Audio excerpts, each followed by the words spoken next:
কতদূর জাতীয় নির্বাচন, এমন প্রশ্ন বরাবরই রাজনৈতিক দলগুলোর প্রধান জিজ্ঞাসা। কিন্তু কর্তৃত্ববাদী সরকারের পতনের পেছনে যখন হাজারো মানুষের রক্ত, তখন কি শুধু নির্বাচন নাকি বিচার সংস্কার আর বাক স্বাধীনতারও প্রশ্ন? স্বাধীনতার অর্ধশতক পেরোনোয় বাংলাদেশ চায় না আর কোনো রক্তপাত। একটি উন্নত আর অধিকার বাস্তবায়নের ভূখণ্ড হিসেবে চায় বাংলার মানুষ। তার জন্য দরকার একটি সুষ্ঠু ভোট। আলোচনা করতে চাই ভোটের ট্রেনের ৪৫তম পর্বে। আপনাদের সঙ্গে আছি আমি নাজমুস সাকিব। আজকে প্রধান উপদেষ্টা কথা বলেছেন, কি বলেছেন সেটাই আজ আমরা দেখে আসতে চাই।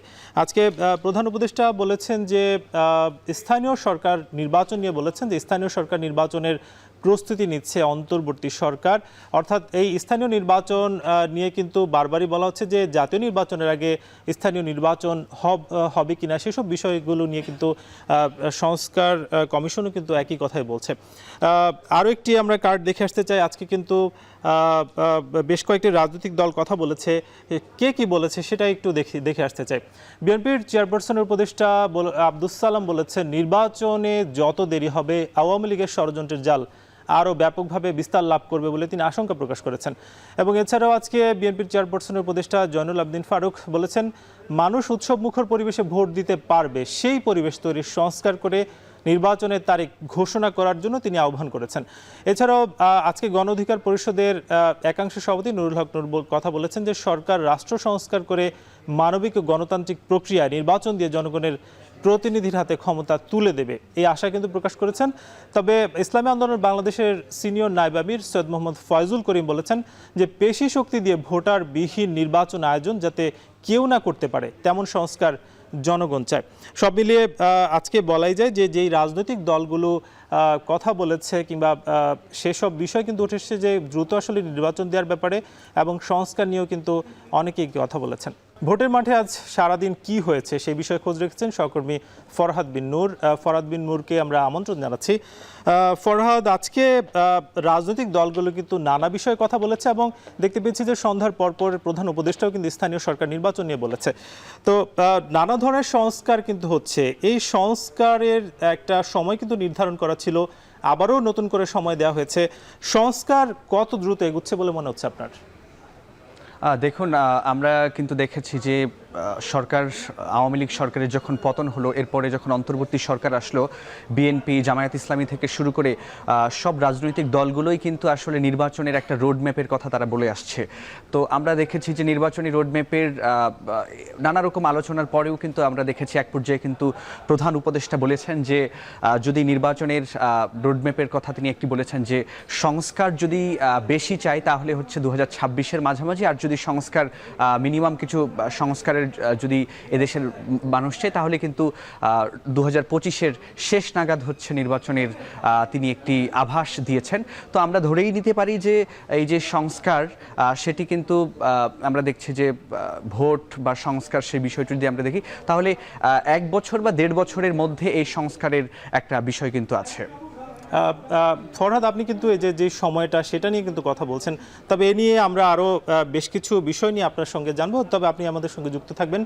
তার আগে নিচ্ছে ছোট্ট একটা বিরতি, ফিরছি কিছুক্ষণ পর।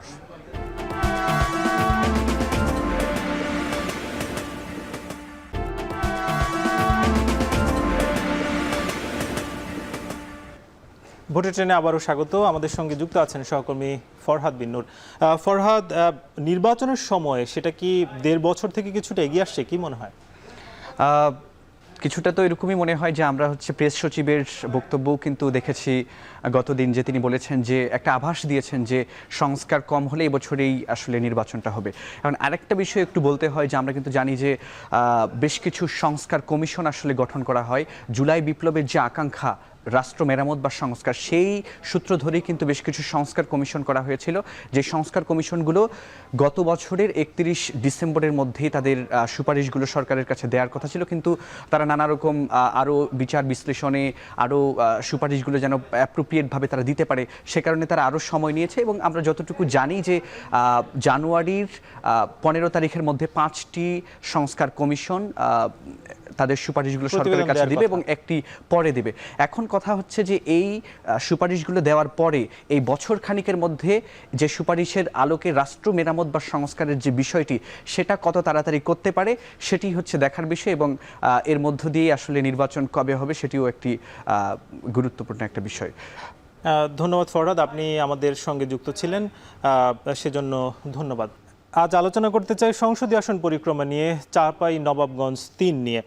একটু দেখে আসতে চাই যে চাঁপাই নবাবগঞ্জ ৩ অর্থাৎ এই সংসদীয় আসন ৪৫, এটা সীমানা কিন্তু চাঁপাই নবাবগঞ্জ সদর উপজেলা নিয়ে, এবং মোট জনসংখ্যা রয়েছে এখানে ৫,৩০,৫৯২ জন, এবং মোট ভোটার রয়েছেন ৩,৮২,৫৫৪ জন, এবং পুরুষ ভোটার রয়েছে ১,৯১,৫৪, এবং নারী ভোটার সামান্য কিছুটা বেশি ১,৯১,৫০৭ জন। সব মিলিয়ে বলাই যায় যে চাঁপাই নবাবগঞ্জের যে সদর উপজেলা অর্থাৎ ৪৫ যে আসন, সেই আসনটি নিয়ে আমরা আলোচনা করতে চাই। তবে সেই আলোচনার জন্য রাজশাহী থেকে আমাদের সঙ্গে যুক্ত হবেন রাজশাহী ব্যুরো প্রধান। তবে তার আগে নিচ্ছি ছোট্ট একটা বিরতি।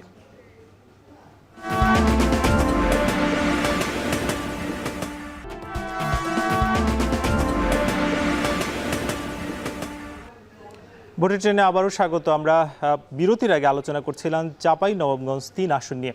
আলোচনার জন্য যুক্ত হচ্ছেন রাজশাহী ব্যুরো প্রধান সহকর্মী রাকিবুল হাসান। রাকিবুল হাসান, আপনাকে স্বাগত। আমরা জানতে চাই যে আপনি এই আসনটি নিয়ে খোঁজখবর নিয়েছেন, যে এই আসনের যারা আসলে তরুণ ভোটার তারা নির্বাচন নিয়ে কি বলছে?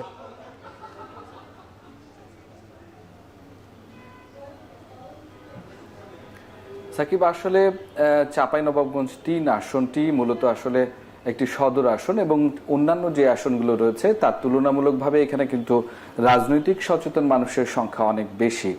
এবং আসলে বিগত সময়ে আমরা ১৯৮৬ থেকে শুরু করে ২০২৪-এর যে নির্বাচনগুলো হয়েছে সেখানে আসলে যেগুলো আসলে লক্ষ্য করা গেছে যে সেখানে সাধারণ মানুষ কিন্তু খুব দারুণভাবে আসলে নির্বাচন বা এই জায়গাগুলোতে অংশগ্রহণ করেন এবং তাদের যে মতামত সেটি আসলে দিয়ে থাকেন। যদিও আসলে ২০০১-এর পর থেকে ২০১৮ পর্যন্ত আসলে নির্বাচন নিয়ে নানা ধরনের কথা আছে, এবং পতিত সরকারের যে একচ্ছত্র আধিপত্য সেটি নিয়েও কিন্তু সেখানকার মানুষ সোচ্চার হয়েছেন, এবং সেটি ২৪-এও দেখা গেছে। তো সেক্ষেত্রে আসলে বলা যায় যে সেইখানে আমরা যে তরুণ প্রজন্ম যারা রয়েছে তাদের ভোটের সংখ্যাও কিন্তু বেশ অনেক, যদিও সেখানে প্রায় ৪.৫ লাখ ভোটার রয়েছে, যেখানে নারী এবং পুরুষ প্রায় কাছাকাছি একটি অবস্থায়, এবং সেখানে তরুণ ভোটারদের সংখ্যাটাও কিন্তু একেবারে উল্লেখ করার মতোই বেশি। এবং বিভিন্ন ফোরামে আমরা বিশেষ করে সামাজিক যোগাযোগ মাধ্যম এবং সম্প্রতি যে ২৪-এর আন্দোলন গেল সেখানেও দেখেছি তরুণদের আসলে অংশগ্রহণ অনেক বেশি, এবং তারা কিন্তু বেশ সচেতন।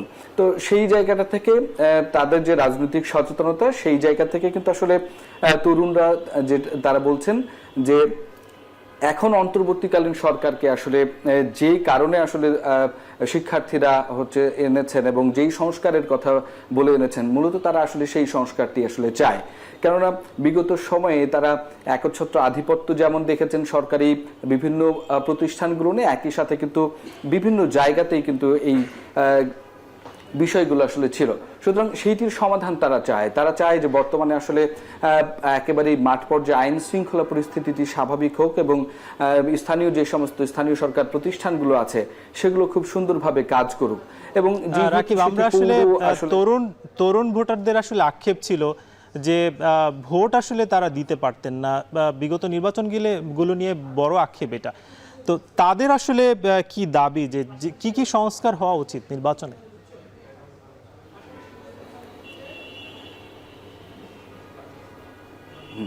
সাকিব, আসলে যারা তরুণরা রয়েছেন তারা যে সংস্কারটি চায়, মূলত আসলে তারা যেটি দেখতে চায় ন্যায্যতার বাংলাদেশ, এবং এখানে ইনসাফের বাংলাদেশ আসলে তারা দেখতে চায়। তারা চায় যে তাদের যে অধিকারটি সেটি তারা যে কোনো প্রতিষ্ঠানে গেলেই আসলে তাদের যে অধিকার এবং সেটার যে ন্যায্যতা সেটার ভিত্তিতে আসলে তারা সেটি পাবেন, সেটি যেমন চাই।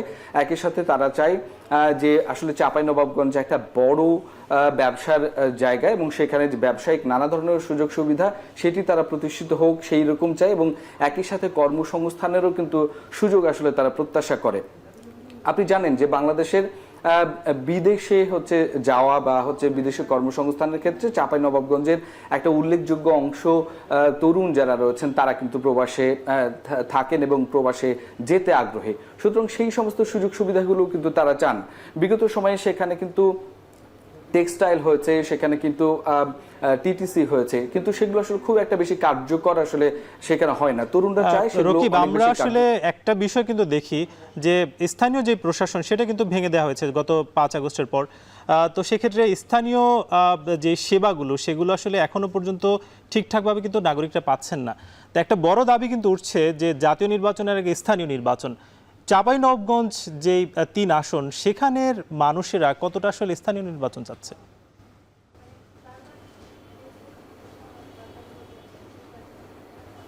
সাকিব, এই ক্ষেত্রে আসলে প্রথমত আসলে আমি চাঁপাইনবাবগঞ্জ 3 আসনের ব্যবসায়ী প্রতিনিধি, সাধারণ মানুষ, তরুণ তাদের সাথে কথা বলেছে। তারা যেটি আসলে বলার চেষ্টা করছেন যে এই সরকারকে তারা একটু সময় দিতে চান এবং যেই সংস্কারগুলো তারা আসলে সেটি প্রত্যাশা করেন এবং এই সংস্কারের মধ্য দিয়েই আসলে স্থানীয় সরকার যে প্রতিষ্ঠানগুলো আছে সেগুলোর মধ্যে সংস্কার আসুক এবং তারপরে কিন্তু আসলে তারা স্থানীয় সরকার যে নির্বাচনটি সেটি তারা প্রত্যাশা করেন এবং তারা মনে করেন যে জাতীয় নির্বাচনটি আসলে আগে হওয়া উচিত এবং তারপরেই কিন্তু আসলে স্থানীয় সরকার নির্বাচনটি হওয়ার ক্ষেত্রে তারা আসলে গুরুত্ব দিচ্ছেন। পেছনে তারা বেশ কয়েকটি কারণ উল্লেখ করেছেন, কেননা বিগত সময়ের যে নির্বাচনের অভিজ্ঞতা সেই নির্বাচনের অভিজ্ঞতার জায়গা থেকে তারা মনে করছেন যে এই সংস্কারগুলো যদি হয়ে আসে নির্বাচন কমিশনে বা হচ্ছে স্থানীয় সরকার ব্যবস্থায় বা এখানে যারা আসলে যে স্থানীয় প্রশাসন রয়েছেন যেগুলো আসলে অ্যাপয়েন্টেড সেইগুলোর মধ্যে কতটুকু সংস্কার হচ্ছে, সেগুলোর কোথায় আসলে ন্যায্যতা প্রতিষ্ঠা করতে পারছে কিনা। এর মানে বোঝাই যাচ্ছে যে স্থানীয় সরকার নির্বাচনের বেশ কিছু দাবি আছে, আবার সংস্কারেরও কিন্তু দাবি আছে। আপনার কথা উঠে আসলো। রাকিবুল হাসান, ধন্যবাদ আপনি আমাদের সঙ্গে যুক্ত হওয়ার জন্য। আজকে ভোটের ট্রেনে আমরা আলোচনা করছিলাম যে নির্বাচন কি এগিয়ে আসছে কিনা এবং যে সংস্কার সহ নানা ধরনের বিষয়গুলো আসলে সামনে আসছে সেগুলো কত দ্রুত বাস্তবায়ন করা যাচ্ছে। সব মিলিয়ে আজকে আলোচনার মধ্যে এটাই উঠে আসছে। প্রধান উপদেষ্টাও কিন্তু বলেছেন যে স্থানীয় সরকার নির্বাচন নিয়েও আসলে অন্তর্বর্তীকালীন সরকার কিন্তু এগুচ্ছে এবং সংস্কারের জন্য যারা রয়েছেন তারা কিন্তু একই কথাই বলছেন যে জাতীয় নির্বাচনের আগে স্থানীয় সরকার নির্বাচন করা যায় কিনা সেসব বিষয় নিয়েগুলো কিন্তু ভাবা হচ্ছে। ভোটের ট্রেনে আজকে বিদায় নিতে চাই, আগামীকাল নতুন কোনো পর্বে নতুন বিষয়ে আলোচনা করতে চাই। এ পর্যন্ত সবাই ভালো থাকুন, শুভরাত্রি।